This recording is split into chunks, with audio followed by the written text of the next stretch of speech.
Hello everyone, welcome back to my channel exploring life. আজকে চলে এসেছে একটা ছোট্ট ব্লগ নিয়ে। চলে গেছিলাম 25শে ডিসেম্বরে আয়ানসের রাইস সেরেমনি। আয়ানস হচ্ছে এই দুই দেবদেবীর একমাত্র পুত্র। আমি এতটাই দেরিতে পৌঁছেছিলাম যে অর্ধেক গেস্ট বাড়ি থেকে চলে গেছে। আমি তাও চেষ্টা করেছিলাম একটু তাড়াতাড়ি যাওয়ার, কিন্তু ওই কী আর করবো, পৌঁছাতে পৌঁছাতে লেট হয়ে গেল। তাও আমার কিছু কিছু কালিকের সাথে দেখা হলো ওখানে গিয়ে, খুবই ভালো লাগছিলো। অনেক আড্ডা হলো, গল্প হলো, অনেক দিন পর তাদের সাথে আমার দেখা হলো, কারণ তাদের সাথে আমার একটা খুব ভালো কানেকশন ছিল। অনেক দিন পর দেখা হয়ে বেশ মনটা ভালো হয়ে গেল। আমার শরীরটা খুব একটা ভালো লাগছিলো না দেখে আমি চলে গেলাম একটুখানি মকটেল খেতে। ওখানে গেলে লাইম সোডা বানাতে বললাম এক ভাইকে, আর এদিকে তো বিশ্বজিৎদা নিচে কুদে একাকার করে দিচ্ছে, আর কন্ট্রোল করতে পারছি না, এত ভালো মিউজিক হচ্ছিলো ওখানে। এদিকে তো ভাইটা আমাকে লাইম সোডা বানিয়ে দিল, আমি লাইম সোডাটা নিয়ে একটু খেলাম। ভেনু ডেকোরেশনটা আমার খুব ভালো লেগেছে। এটা আমি ফার্স্ট টাইম দেখলাম, এই মকটেলের সামনে এত সুন্দর লাইটিং করা। আগেও দেখেছি কিন্তু সেটা ডিফারেন্ট, এটা একটু ডিফারেন্ট ছিল, আমার খুব ভালো লাগলো। এদিকে আমার বন্ধু শৈলীর সাথে দেখা হয়ে গেল। চলুন এবার মজাটা দেখবেন।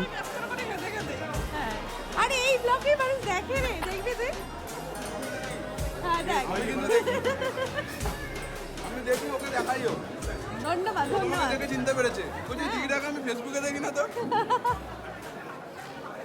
আরে সঙ্গ দিদি দেখো সবাই চিনতে পারছে না, ভাবো আর ভালো করে করতে হবে ব্লগটা।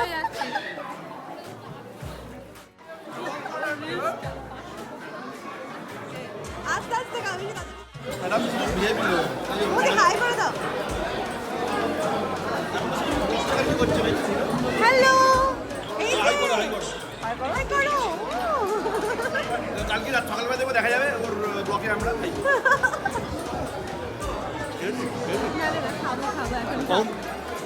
রান্না হয়েছে, ফিশ ফ্রাইটা দুর্ধর্ষ হয়েছে। প্রত্যেকটা রান্নাই ভালো, ফিশ ফ্রাইটা দুর্ধর্ষ হয়েছে। কালকে ফিরলি কখন?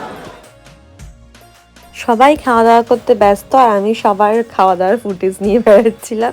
এদিকে তো সার্থক মাটন পেলে আর কিচ্ছু চায় না, ও তো জমিয়ে খাওয়া দাওয়া শুরু করেছে। এদিকে দাদা আবার গেল খাবারটা নিতে। শুধু একার নয়, বৌদিরটাও নিয়ে যাচ্ছে, কত ভালোবাসা। বউকে খাটাচ্ছে না, বউকে বসিয়ে রেখেছে, নিজে যাচ্ছে খাবার দাবার নিয়ে এসে বৌদিকে খাওয়াচ্ছে। বাহ, যুগ যুগ জিও দাদা।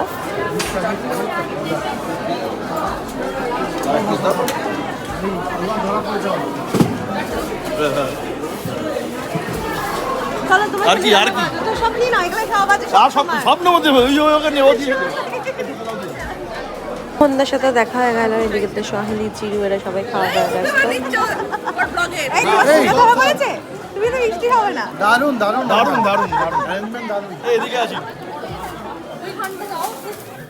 এদিকে আমার বন্ধু রিয়ার সাথেও দেখা হলো অনেকদিন পর। রিয়ার সাথে আমার দেখা, রিয়া অনেক জার্নি করে এসে, তাই ওর বিধ্বস্ত অবস্থা। এদিকে কি কি মেনু হয়েছিল আমি সব দেখিয়ে দিচ্ছি আপনাদের, সবাইকে দেখে বুঝতে পারবেন যে কী কী হয়েছে, আমাকে আর বলতে হবে না। দই কাতলা, মাটন, পোলাও, অনেক কিছু হয়েছে, বাট আমি সব কিছু খাই না। আমি শুধু ফিশ ফ্রাই আর কচুরি আর তার সাথে 2 পিস মাটন খেয়েছিলাম।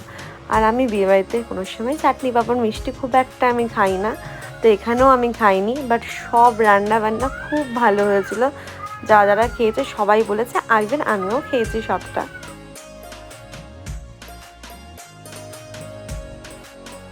আমার মতন কারা কারা মাটন বা চিকেন দিয়ে লুচি বা কচুরি খেতে ভালোবাসো অবশ্যই কমেন্ট করে জানাবে।